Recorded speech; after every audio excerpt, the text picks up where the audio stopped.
정치의 겉과 속을 들여다보는 정치온 시작합니다. 오늘은 김재원 전 국민의힘 최고위원, 신현영 전 더불어민주당 의원과 함께 내란 혐의 국정조사 청문회와 탄핵 심판 변론 중심으로 짚어보겠습니다. 두 분 어서 오세요.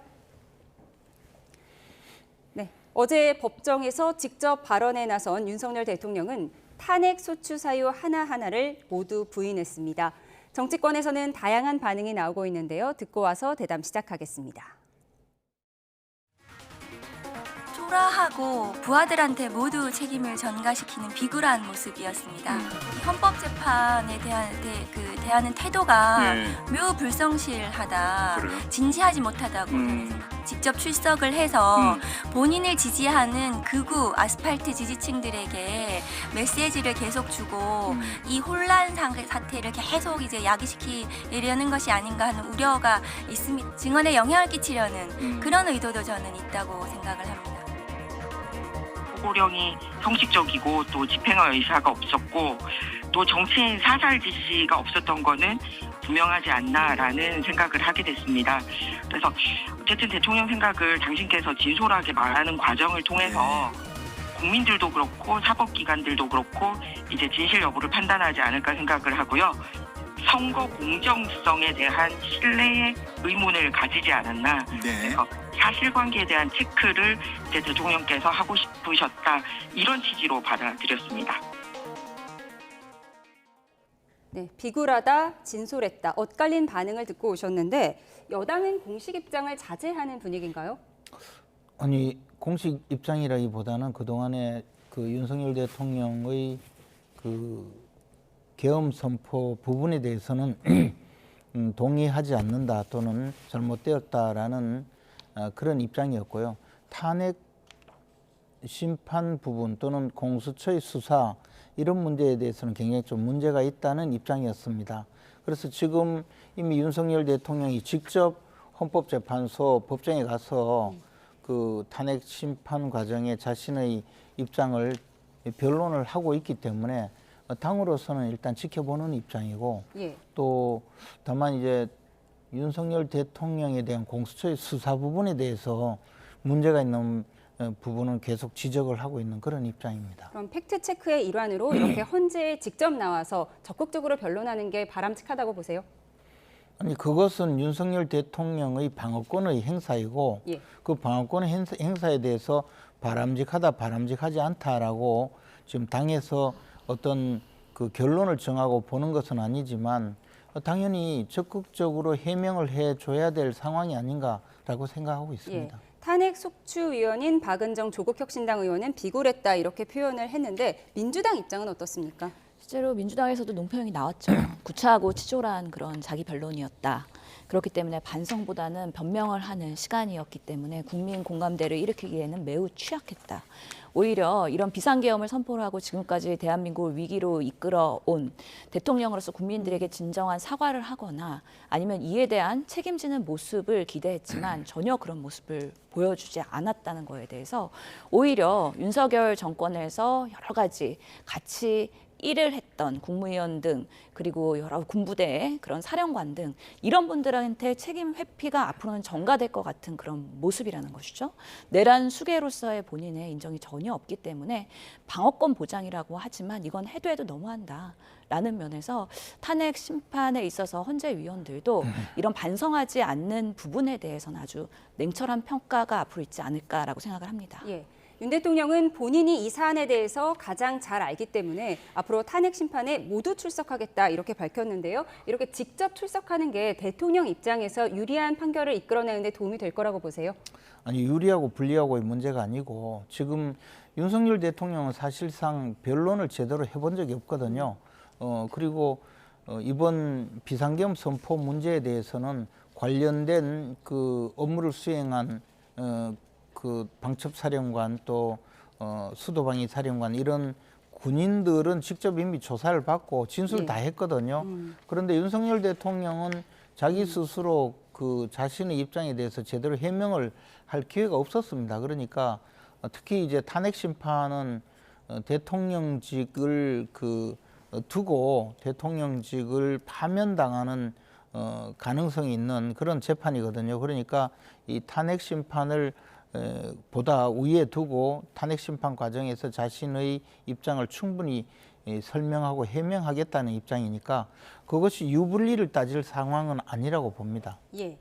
윤석열 대통령 발언을 종합해 보면 정치인들 끌어내란 지시도 하지 않았고 그리고 최상목 대행에게 비상 입법 기구라고 쓴 쪽지 자체를 준 적이 없다. 이렇게 직접 선을 그었습니다. 그리고 그런 쪽지를 만들 수 있는 건 김용현 전 국방장관뿐인데 당시에 장관이 구속된 상태여서 사실관계를 파악하지 못했다. 이렇게 대답을 했습니다. 그런데 내일 김 전 장관 측이 증인으로 헌재에 출석을 하고 윤 대통령도 출석을 할 것으로 보이거든요. 결국 두 사람이 조우를 하게 되는데 어떻게 주장이 엇갈릴 걸로 보세요? 아마 김용현 전 장관도 이미 구속 상태에서 내란 혐의를 벗어나기는 어려울 겁니다. 그리고 내란죄에 대해서는 워낙에 구형이 세잖아요. 그렇기 때문에 무기징역, 사형까지도 갈 수 있는 부분이기 때문에 그런 내란의 수계, 누가 지시를 했느냐는 매우 중요한 쟁점이 될 거로 보입니다.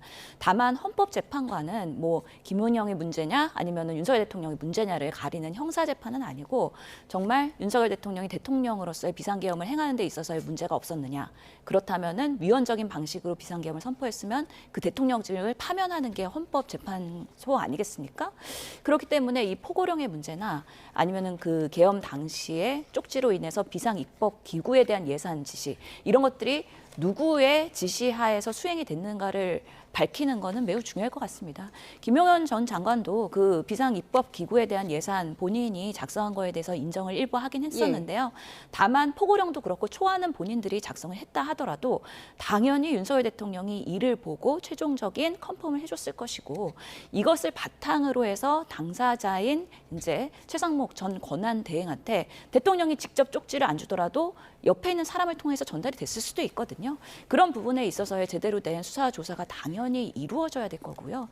만약에 이렇게 책임 회피하는 방식으로 내가 안 했고 김용현 전 장관이 한 것 같고 내가 직접 주지 않았고 이렇게 변명적으로 한다고 한다면 수사라도 제대로 임하셔야 되는데 그렇지 않은 지금의 상황에서 보면은 참 대통령으로서 우선은 부끄럽다라는 생각을 많이 하게 되고 지금 대부분 주변에 있는 사람들은 다 구속되고 기소돼가지고 지금 재판하고 여러 가지 인생에서의 정말 그런 험난한 길을 가고 있는데 어떻게 대통령이 본인 살자고 이렇게 이야기할 수 있느냐에 대한 부분에 있어서 더 적극적인 수사가 앞으로도 가야 될 것이고 그것이 특검으로 가야 될 필요성을 더 정당화하고 있다라고 생각이 듭니다. 예, 김용현 전 장관 측의 입장을 그동안의 입장을 좀 정리해 보면 계엄 포고령은 초안은 이제 김윤 전 장관 측이 썼고 대통령이 모두 검토하고 낸 것이다라고 했고요. 그리고 비상 입법기구 관련 쪽지는 김용현 전 장관이 쓴 게 맞다. 지금까지는 이런 입장을 밝히고 있습니다. 내일 헌재에서 김용현 전 장관이 어떤 입장을 낼 것이냐 이 부분이 상당히 주목되는데 윤 대통령과의 입장은 어떻게 일치될 걸로 보세요? 엇갈릴 걸로 보세요? 김용현 장관은 지금까지 그 진술하거나 주장한 내용을 그대로 진술하겠죠. 왜냐하면 김용현 장관이 가장 먼저 검찰에서 조사를 받았거든요. 그러니까 그 김용현 장관 입장이 바뀔 가능성은 저는 별로 없다고 봅니다. 말씀하신 대로 계엄 포고령과 관련해서는 김용현 장관이 일차적으로 초안을 작성해서 대통령께 보고를 드렸고 대통령은 그중에서 그 통행 금지 내용은 삭제하고 나머지를 그 김용현 장관에게 넘겨준 것이고 김용현 장관은 그것을 그대로 시행을 했다는 입장이고요. 그리고 비상 입법 기구 관련해서 메모는 메모 자체를 김용현 장관이 작성을 했는데 그 내용은 국회 대체 비상 입법 기구가 아니고 그 긴급 재정경제명령 예산과 관련된 것이었다라는 예산과 입장이죠? 관련된 긴급 재정경제명령을 그 실천을 해야 되니까 그것을 그 작성하고 또 그것을 집행하기 위해서는 기재부 내에 예산과 관련 조직이 필요하다 해서 만들어져 그 보고한 내용을 아마 대통령이 최상목 대행에게 준 것 같다라는 취지인 것 같아요. 예. 지난 20일 날 변호인 측에서 이미 그 사안을 공지를 했거든요. 그렇다면 그 내용 그대로 진술하지 않을까 생각을 합니다. 이것이 윤석열 대통령과 어떤 차이가 있는지는 앞으로 탄핵 재판이 진행되면서 구체적으로 좀 명료해지지 않을까 생각합니다. 예, 내일 첫 증인 신문이 어떤 모습으로 보일지 저희가 지켜보기로 하고요. 이런 가운데 권성동 원내대표가 오늘 헌법재판소를 찾았습니다. 어떤 사유였을까요? 듣고 오시죠. 문영배 소장 대행에 편향된 그런 가치관에 저는 작용을 하고 있다 이렇게 생각을 하고 있습니다. 이재명 대표와 절친입니다. 누구보다도 가깝습니다. 그렇기 때문에 문영배 소장의 대통령에 대한 탄핵 소추 사건의 그런 진행 과정에 대해서 저희들이 의구심을 갖는 것이고 거기에 대해서 명확하게 답변을 해야만 헌재의 공정성과 신뢰성이 저희 높아질 것이다 그렇게 생각을 하고 있습니다. 거기에 대한 적절한 해명을 하지 못하면은 헌재의 결정에 대해서 또 국민들이 동의하지 않을 가능성이 있습니다.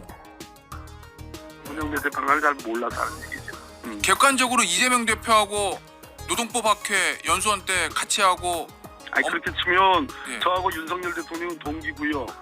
예. 윤석열 그 사법연수원 다닐 때 술도 먹었고요. 그리고 예. 검사할 때 술도 먹었고요. 예. 그러면 저하고 윤석열 대통령 같은 편입니까? 아, 짬짬이 합니까? 예. 수없는 얘기예요. 네, 국민의힘에서는 문영배 헌법소장 대행과 이재명 대표의 친분을 문제 삼고 있습니다. 그러면 재판관 기피 신청까지 하겠다 이런 입장인 건가요? 재판관 기피 신청은 윤석열 대통령 측에서 해야 되는 일이고 국민의힘 정당에서 할 수는 없죠. 예. 다만 이런 내용으로 문제 제기를 하는 것 자체가 지금 그 헌법재판소의 구성 또는 헌법재판소의 그 탄핵 심판 진행이 좀 불공정하게 이루어지고 있다.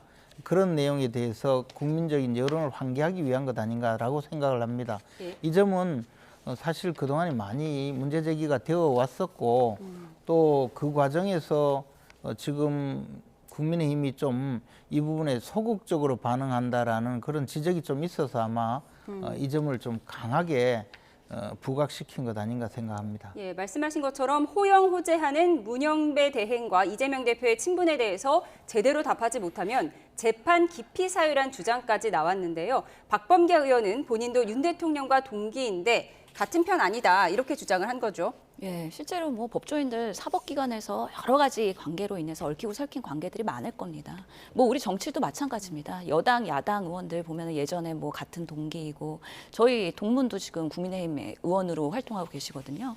그렇다고 해서 그걸 다 친하기 때문에 이해관계가 있다라고 얘기할 수는 없는 것이고 실제로 문영배 그 대법관에 대해서 기피 신청을 윤석열 대통령 측에서 했죠. 그런데 4분 만에 기각되지 않았습니까? 그러면서 이런 부분에 있어서 계속 헌재 흔들기를 하고 있는 국민의힘, 특히 오늘 아마 법사위원들이기 때문에 국민의힘의 법조인들이 많이 헌재를 찾아가지고 뭔가 정치적으로 압박을 하려고 했는데 사무총장이 면담을 거절했어요. 이런 방식으로 헌재 흔들기 하는 게 지금 그리고 정치가 이렇게 헌법재판소의 권위를 흔드는 게 정당할 것이냐에 대해서 상당한 국민의힘은 비판을 받을 수밖에 없다라는 생각이 듭니다. 그래서 제대로 된 그런 탄핵 심리에 임하는 모습에 겸손한 모습을 보여야 될 그런 여당의 모습이 전혀 실종됐다는 거에서 매우 안타깝고요. 특히 요즘에 여러 가지 권성동 대표나 아니면 권영세 대표나 극우 유튜버와 손잡고서는 정말 극우 정당으로 트랜스폼하고 있는 지금의 상황을 보면서 대한민국의 건강한 보수가 어디로 갔나에 대해서 매우 씁쓸한 생각이 듭니다. 예. 오늘 그 문영배 대법관도 입장을 내서 아니 권성동 대표가 주장하는 내가 뭐 이재명 대표의 모친상에 조문을 갔었다라는 건 사실과 아주 그런 사실이 없다라고 명확하게 입장을 밝히면서요. 본인의 입장을 표명을 했습니다. 네. 이번엔 국회로 가보겠습니다. 내란 혐의 국정조사 1차 청문회가 진행되고 있는데요. 핵심 증인들이 불출석하거나 증언을 거부한 가운데 김성훈 경호차장이 출석해서 눈길을 끌었습니다. 청문회 이모저모 모아봤습니다.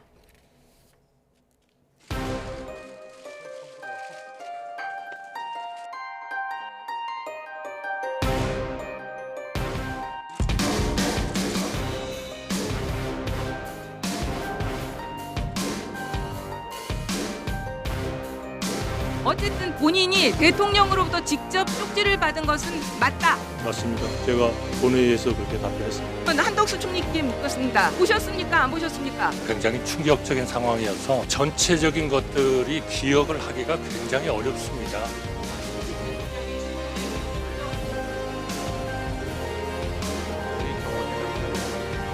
지금도 친구 대통령에게 생일 잔치 해주는 게 당연하다고 생각하십니까? 당연하다고 생각합니다. 사진이 노무현 대통령 퇴임식 때 영빈관 사진입니다. 연주자들 모두 경호처 직원들이고 더 공개하진 않겠지만 노무현 전 대통령 생일 때도 녹전에서 경호처 직원들이 역대 정부마다 모든 행사가 있었죠. 그거에 대한 세부적인 사항은 보안 사항으로 제가 이 자리에서 확인해 드릴 수는 없습니다. 예, 좋습니다.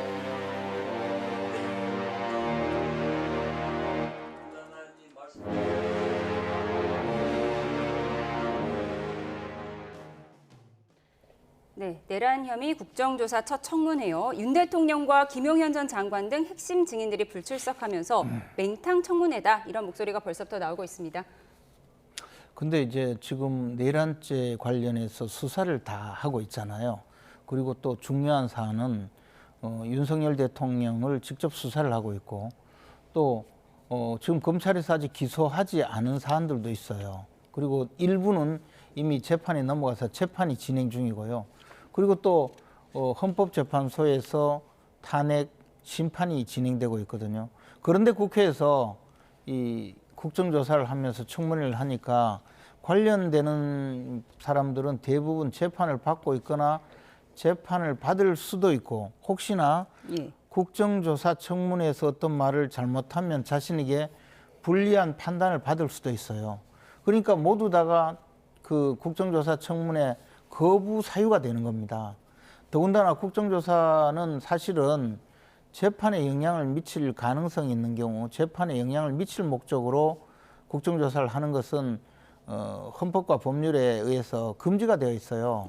그런데 지금 민주당이 이 내란 관련된 국정조사 청문회를 하는 것 자체가 분명히 탄핵 심판에 영향을 미치려는 그런 요구도 있을 거고 또는 더 나가서 만에 하나 탄핵이 받아들여져서 조기에 대선이 이루어진다면 그 대선에도 정치 공세를 하기 위해서 이런 국정조사를 하고 있다고 지금 다 국민들이 느끼고 있죠. 그러니까 이 국정조사는 사실 처음부터 할 필요가 없는 일을 벌이고 있는 거죠.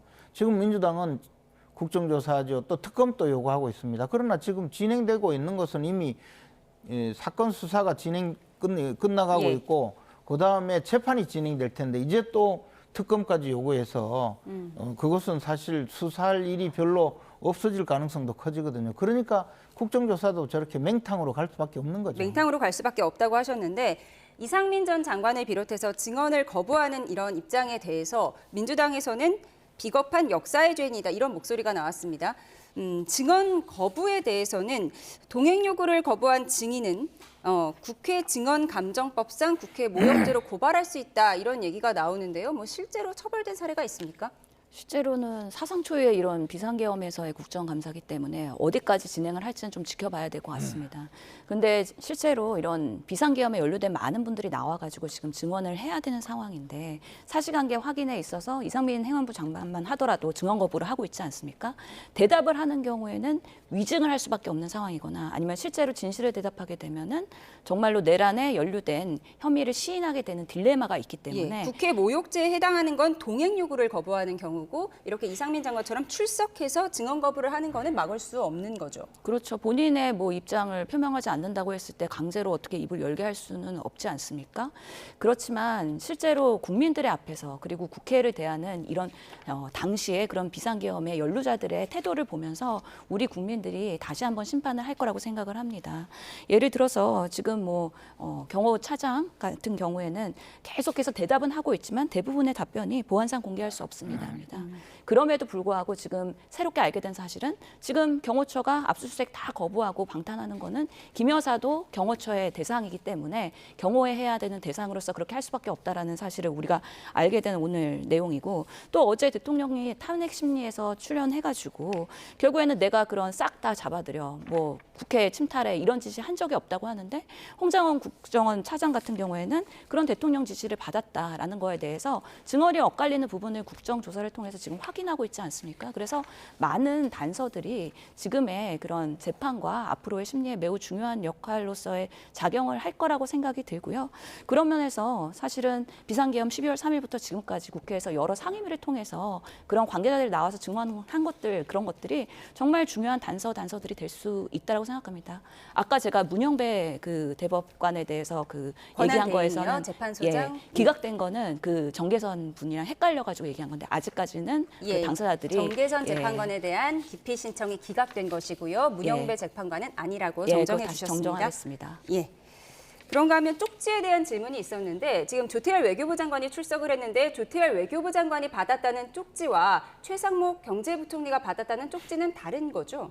그러니까 이제 대통령이 각 그 국무위원들마다 계엄을 실행할 경우에 조치해야 될 사안을 그 메모를 해서 전달을 했다고. 각 부서에 맞는 메모를 전달했다는 거죠. 뭐 그런 내용으로 지금 알려져 있는데 구체적인 내용은 뭐 아직까지 확실하게 나온 것 같지는 않습니다. 어쨌든 저런 내용이 앞으로 수사 과정 또 탄핵 심판 과정에 전부 다 그 밝혀지지 않겠습니까? 더욱이 저 내용을 그 최상목 대행의 경우에는 보관하고 있다가 직접 수사기관에 제출했기 때문에 그 내용이 명료하게 나올 거라고 생각합니다.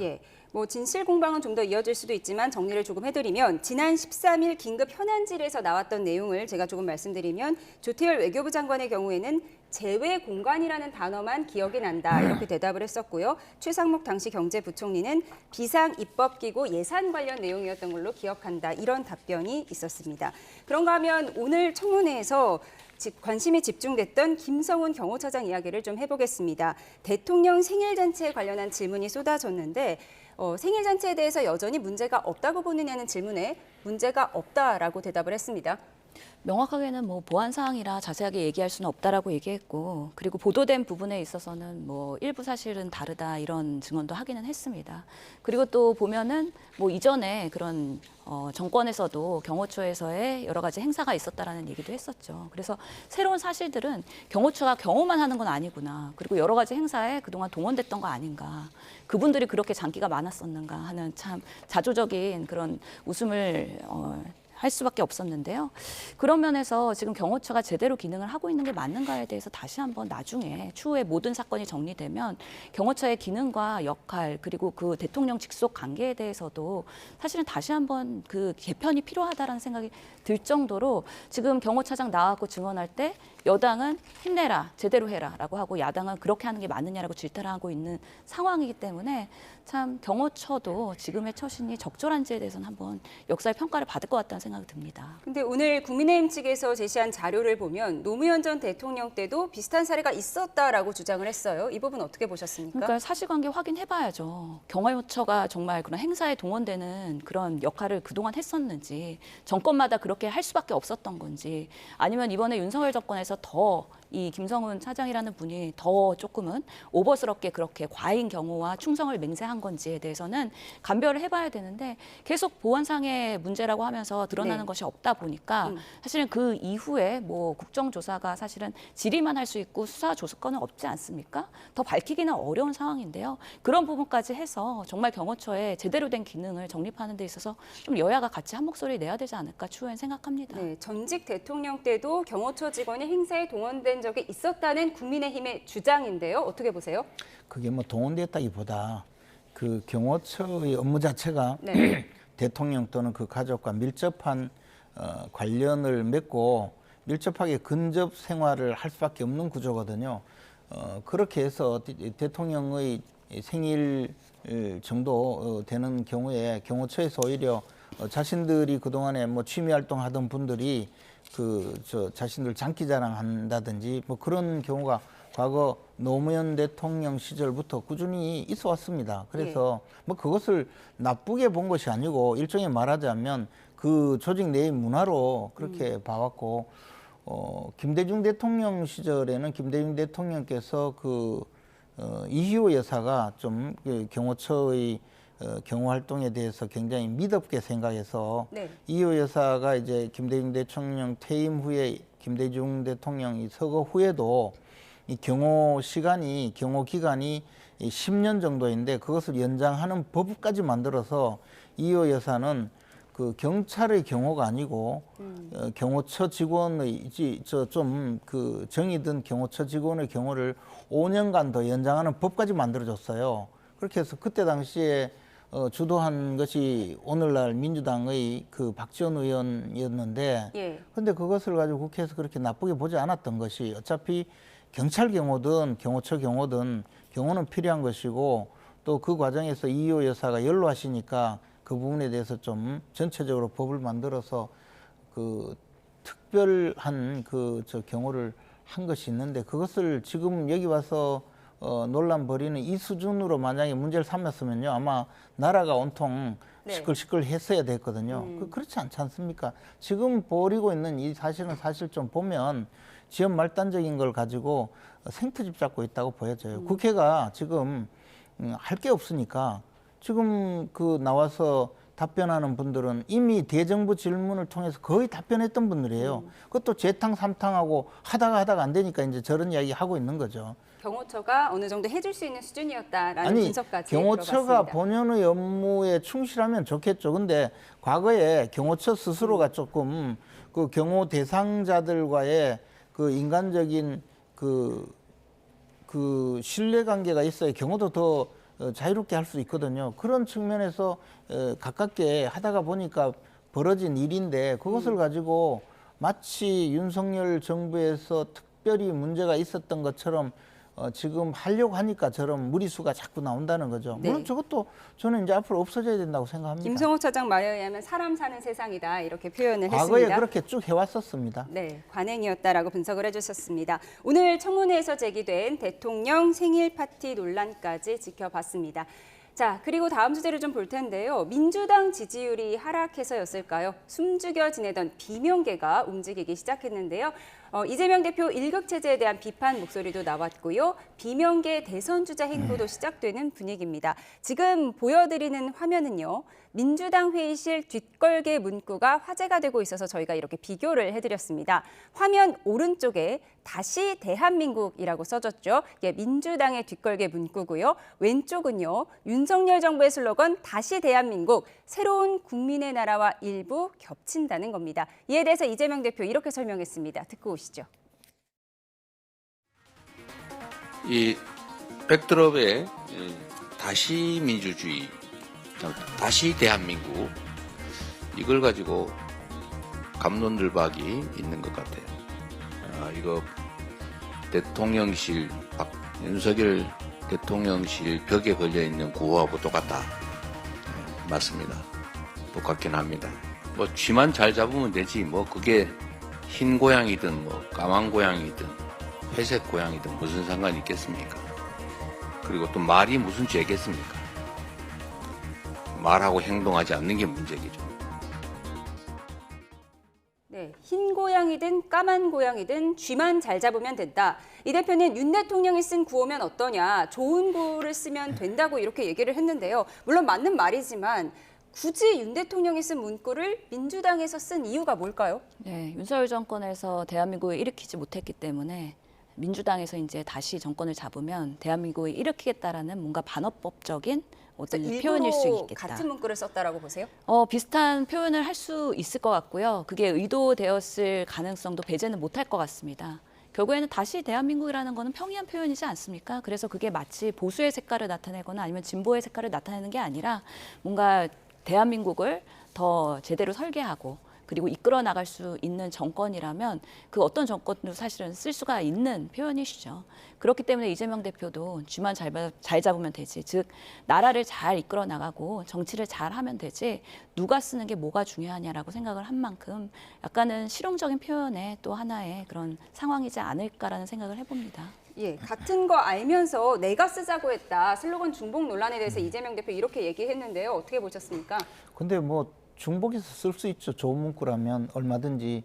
다만 이제 무슨 흰 고양이, 검은 고양이 이야기하는 흑묘, 백묘로는 이제 그 과거 공산 중국에서 그 개혁 개방을 주창했던 등소평 주석이 그 추진했던 그 이념적인 토대인데요. 사실 그러면 정말 실용주의로 나갈 건지 또 지금까지 민주당이 주창해온 여러 가지 이념 편향적인 그 정책이라든가 또는 주장을 거두고 정말 국민을 위해서 실용적인 정책으로 나올 건지 그 점에 대해서 좀 더 성찰이 필요하다고 생각을 합니다. 입만 열면 맨날 무슨 기본소득 그다음에 국민들에게 현금 살포 정책 이런 것만 계속 주장해 오는데 그런 것을 거두지 않거든요. 그리고 쥐만 잘 잡으면 된다고 하는데 지금 계엄 선포하고 당 지지율 보면 오히려 그 국민의힘에 뒤처지는 그런 여론조사도 나오잖아요. 이런 것은 사실 쥐를 잡는 것이 아니고 자칫하면 집을 태울 것 같은 그런 느낌이 듭니다. 예, 지지율 말씀하셨는데 지금 이재명 대표가 내일 신년 기자회견을 연다고 합니다. 아무래도 최근 민주당의 지지율이 하락하는 것에 대한 메시지가 있겠죠? 예, 아무래도 내부에서도 지금 왜 크로스오버가 다시 됐는지 이런 부분에 있어서 뼈 아픈 성찰이 필요하다고 생각하고 예. 그런 여론조사에 대한 뭔가 문제점이 있지는 않은지 그 어떻게 민주당이 앞으로 정치를 해나가야 될지에 대해서 분석이 되고 있는 것 같습니다. 김재원 최고께서 말씀하신 것처럼 우리 내부에서도 당연히 성찰이 있어야 된다고 생각을 하고요. 너무 퍼주기식 정책 아니냐. 진보에 대한 우리 국민들의 우려가 있기 때문에 이재명 대표와 그런 것들을 불식시키기 위해서 탈이념 그리고 실용주의를 주장하는 기자회견이 될 거라고 보입니다. 그래서 이제는 민주당도 강성 지지층뿐만 아니라 이제 외연을 넓히는 중도층에 대한 실용주의적인 접근, 그래서 경제와 민생을 어떻게 유능하게 끌어갈 것인가에 대한 대안을 보이면서 신뢰를 얻어가야지 지금으로서의 비상계엄의 이런 위기 속에서 어떻게 회복을 할 것이냐, 그리고 다시 대한민국을 일으켜 세울 것이냐, 이런 부분에 있어서의 강력한 메시지가 더 집중적으로 나와야 된다고 생각을 합니다. 네, 실용주의 메시지가 나올 거라고 하셨는데 여론조사 얘기가 나와서요. 민주당이 여론조사 검증 특위를 만든다고 하지 않았습니까? 이 부분은 어떻게 정리가 됐어요?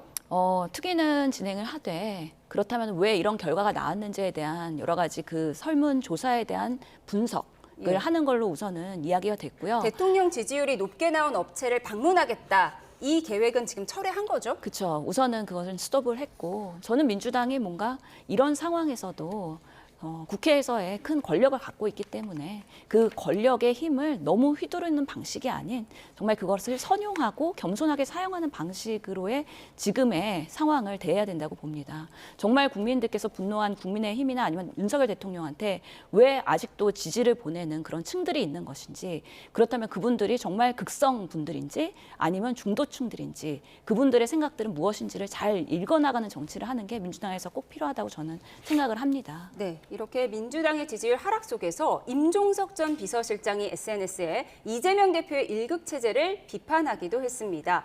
이재명 대표 한 사람만 바라보며 당내 민주주의가 숨을 죽인 지금 민주당은 과연 국민의 신뢰를 얻을 수 있겠냐 이렇게 물었습니다. 비명계가 꿈틀하고 있다 이런 언론 제목들도 나오더라고요. 근데 뭐 꿈틀해도 민주당 내에서 절대적인 장악을 하고 있는 이재명 대표 앞에서 꿈틀 소리가 결국 비명 소리로 끝날 거라고 생각을 합니다. 그리고 민주당이 저렇게 보여주고 있는 여러 가지 지금 모습이 여론조사 결과가 자신들에게 좀 잘못 나온다고 해서 그러면 우리가 뭐 좀 잘못한 게 있느냐, 국민들이 왜 우리를 좀 더 싫어하느냐 이해가 되지 않는다. 그러니 우리가 뭘 잘못했느냐 이걸 돌아볼 생각은 하지 않고 초기에는요, 여론조사에 지지율이 조금 잘 나오는 윤석열 대통령이나 국민의힘의 지지율이 조금 잘 나오는 여론조사 회사를 고발하겠다고 했거든요.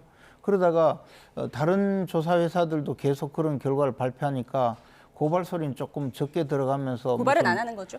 예, 그런 진행은 하고 있지 고발은 않습니다. 이제 못 할 겁니다. 예. 왜냐하면 그러려면 좀 있으면 이제 김어준 씨도 고발해야 되는데 그게 되겠습니까? 그리고 나서 좀 지나니까 이제 보수가 과다 표집되었다. 즉 뭐 여론조사에 보수 진영 사람들만 전화 기다리고 있다가 전화를 받은 거다. 그런 취지의 주장을 하다가 이제는 설문에 뭐가 잘못됐는지 살펴보겠다. 뭐 계속 저러고 있는데요. 사실은 국민들이 왜 싫어하는지 그것도 좀 생각해 봤으면 좋겠어요. 그리고 마찬가지로 당내에서도 지금 소위 비명계라는 분들, 뭐 임종석 전 비서실장이나 김경수 전 지사 그리고 김부겸 전 총리 이런 분들이 저런 이야기 하는 것은 뭔가 저분들은 민심의 변화를 읽으니까 자꾸 이런 이야기를 하는데 그러나 당 지도부나 당의 주류 측 이른바 친명계는 저것도 내부 총질이라고 욕하거든요. 그러니까 아마 결국은 별소리 못하고 뭐 조용히 이제 있어야 될 겁니다. 네, 이재명 대표가 지지율 하락 원인을 분석하라고 지시한 것에 대해서 천하람 개혁신당 의원이 원인은 이재명 대표에게 있는데 다른 데서 원인을 찾는다 이렇게 비난을 했는데요. 어떻게 보셨습니까? 여러 가지 복합 요소가 작용을 하겠죠. 그런 부분에 있어서 세세하게 뭐 그것이 이재명 대표의 문제든 아니면 그런 외 민주당의 그런 국민들이 바라보는 시각이든 그런 것들은 분석하고 어디까지 고칠 수 있을까에 대한 고민은 해야 될 것이고요. 당연히 지지율이 안 나왔을 때 분석을 해서 개선을 하는 게 정치로서의 도리인 것이죠. 그래도 국민의힘처럼 구구의 그런 보수 정말 유튜버에 흔들리는 대통령까지 이렇게 흔들리는 모습까지 민주당이 그렇게 위태로운 것은 아니다. 다만 이렇게 좀 위화감이 느껴지고 국민들이 전폭적으로 지지하지 않는다. 이런 상황을 위기로 받아들이고 여러 주자들이 조금 더 큰 목소리를 내면서 변화 쇄신에 있어서 같이 바꿔 나가야 이번 대선만 끝이 아니지 않습니까? 이번 대선, 다음 대선 항상 많은 사람들이 건설적으로 경쟁하면서 계속해서 민주당을 이끌어 나가는 리더들이 연속해서 나올 것이기 때문에 그런 부분에서 지금 상황에서의 쓴소리들이 많이 더 나와야 된다. 그리고 다양한 그런 색채들이 대선 만약에 열린다고 했을 때 경선에서 좀 더 공정한 경쟁을 통해 갖고 민주당을 이렇게 바꿔나가는 그런 모습이 매우 필요하다고 저는 생각합니다. 삼심김 또 삼총리란 말도 있는데 지금 이낙연 전 국무총리가 설 연휴 이후부터 호남에서 강연을 재개한다고 하고요. 또 초일회가 다음 달 정세균 전 총리와 만난다고 하는데 이런 상황에서 친명계들의 반응은 어떨까? 비명계가 이렇게 목소리를 내기 시작한다면 친명계도 위기의식이 있지 않을까 이런 생각도 드는데요. 별로 위기의식이라기보다는 뭐 이낙연 전 대표도 사실은 계속해서 뭐 활동을 하고 계셨고 초일에도 매달 만나고 있었는데 별로 수면위로 드러나지 않았다. 민주당이 이렇게 지지율이 떨어질 때마다 언론에서 많이 조명을 하더라고요. 그래서 그럴 때 조금 더 관심 받고 그분들이 뭔가 역할이 드러나는 그런 것들은 저희 당에는 매우 긍정적이다, 건강하다라고 말씀드릴 수 있겠습니다. 그런데 친명계 반응은 딱 한 가지였어요. 뭐예요? 내부 총질이다. 내부 총질이다. 네. 그럼 비난이니까 이게 무슨 저분들도 총리를 지낸 분들이고 또는 당에서 아주 중요한 역할을 했던 분이고 오랫동안 민주당의 이 주류 세력으로 활동했던 분들인데 갑자기 이재명 대표가 당권을 잡고 당의 주류로서 완벽한 장악력을 잡고 있으니까 당내의 약간의 그런 비판적인 시각도 용서하지 않겠다는 그런 표현 아닌가 생각합니다. 예, 앞서 잠깐 언급이 됐는데요. 권영세 비대위원장이 보수 유튜버들에게 설 명절 선물을 보낸 걸 두고 말들이 많은데 이에 대해서 지금 국민의힘에서 입장이 정리됐나요? 근데 이 설 명절을 그 여러 사람들한테 보내는 중에 아마 그 보수 진영의 그 우호적인 유튜버들까지 포함이 된 모양입니다. 저는 그 내용을 잘 모르지만 이게 다만 이 서부 지방 법원에 불법적인 폭력 시위가 있고 나니까 그 중에 일부가 포함되었다 해서 비판을 많이 받는 것 같아요. 그런데 당 대표로서는 좀 그동안에 당에 그 도움을 주신 분들한테 감사 표시로 이번에 그 무안공항 사태가 있었지 않습니까? 그래서 무안에서 생산된 김을 작은 정성으로 선물을 한 것인데 이게 뭐 너무 문제가 좀 되는 것 같아요. 그리고 사실 보수 성향의 유튜버라고 해서 우리 국민이 아닌 것도 아니고 또 당에서는 그분들에게 또 좀 감사 표시를 할 수도 있고 또는 좀 우호적인 표시를 할 수도 있거든요. 그걸 너무 과도하게 평가할 필요는 없을 것 같습니다. 그러니까 명절 선물을 보낸 거는 대통령이 구속되기 이전이라는 건가요? 이번에 서부지방법원에 그 사태가 나기 전에 이미 보낸 그것도 것이다. 실제로는요. 그 명단을 확정하려면 한 달쯤 전에 확정을 해야 되고요. 근데 당 대표가 이렇게 선물을 보내고 나면 꼭 말썽이 좀 생기더라고요. 지난번 한동훈 대표 때는 선물을 보내지 않았거든요. 아예 보내지 않았다고 하더라고요. 그 전에 그 전전에 그 황교안 대표 때는 일률적으로 육포를 보냈는데 그게 조계종 총무원장님하고 정혜 의장님한테 보내가지고 크게 말썽이 났어요. 그래서 제가 당의 스님에게 대표로 육포를 보냈기 때문에 문제가 된 적이 있었죠. 당의 대표로 가서 아주 그 머리가 땅에 닿도록 사과를 한 적이 있는데 그런데 사실 그 정작 받으신 총무원장님은 아이 그거 뭐 딴 사람한테 나눠 먹으면 되지 뭘 그걸 가지고 그러냐 이런 표현이셨어요. 근데 예. 그만큼 이게 이제 정치적 의미가 되다가 보니까 크게 문제가 되는 것인데 실질적으로는 당에서는 이것을 중요하게 생각하고 어떤 당의 행사로서 일을 처리한 것은 아니라고 봅니다. 예. 무한 김을 선물한 것에 대해서 자영업자와 소상공인을 위한 선택이었다. 그리고 당대표가 주변 대한 언론인이나 주변 사람들에게 선물하는 것은 관행이라는 입장이거든요. 근데 이게 문제가 된 거는요. 민주당이 극우 유튜버 10명을 고발을 했어요. 결국에는 이 비상계엄의 내란 선동에 대한 가짜뉴스 유포에 대한 부분이거든요. 이번 서부지법 사태와는 상관이 없는 그 이전의 일인 거죠? 그 전에 10명한테 고발을 하고 나서 고발당한 그 10명한테 권영세 당대표가 오히려 반대급부로 국민의힘에서는 챙기겠다 이분들을. 그러면서 보냈기 때문에 그것이 또 공식적으로 이렇게 나오면서 문제가 된 것이고요. 무한김이든 어떠든 그 내용이 중요한 건 아닙니다. 근데 이런 유튜버들이 결국에는 서부지법의 그런 선동을 하는데 또 작동을 하는 기전으로 이게 기재가 강화되고 있고 권성동 원내대표는 또 이걸 대한 언론이라고 얘기했잖아요. 그래서 이 언론의 기능을 대안이라고 얘기한 것 자체가 극우와 절연하지 못하는 국민의힘 말짱 도루묵이 됐다라는 의미에서 참으로 안타까운 모습입니다. 네, 극우와 절연하지 못하는 국민의힘이라는 개인 의견까지 그 부분에 들었습니다. 대해서는요. 극우라고 표현하는 것이 맞는지 틀리는 건지 둘째 치더라도 소위 대한 언론인지 이 부분에 대해서도 저는 좀 생각이 다를 수는 있지만 그러나 어떤 그 표현을 하고 있는 유튜버들을 무조건 민주당이 마음에 들지 않는다고 해서 극우라고 규정하고 고발하고 이것은 잘못이라고 보죠. 민주당은요. 김어준 씨 유튜브에 가서 큰절하는 분들이에요. 그런 것은 이야기하지 않고 자기들 마음에 들지 않는다고 고발하고 또 탄압하고 이런 것은 오히려 더 잘못이라고 봅니다. 개별 메시지가 중요한 것이지 유튜버 자체가 문제는 아니라는 반박까지 들어봤습니다. 여기서 전국 소식 줄이겠습니다. 지금까지 김재원 전 국민의힘 최고위원, 신현영 전 더불어민주당 의원과 함께했습니다. 고맙습니다.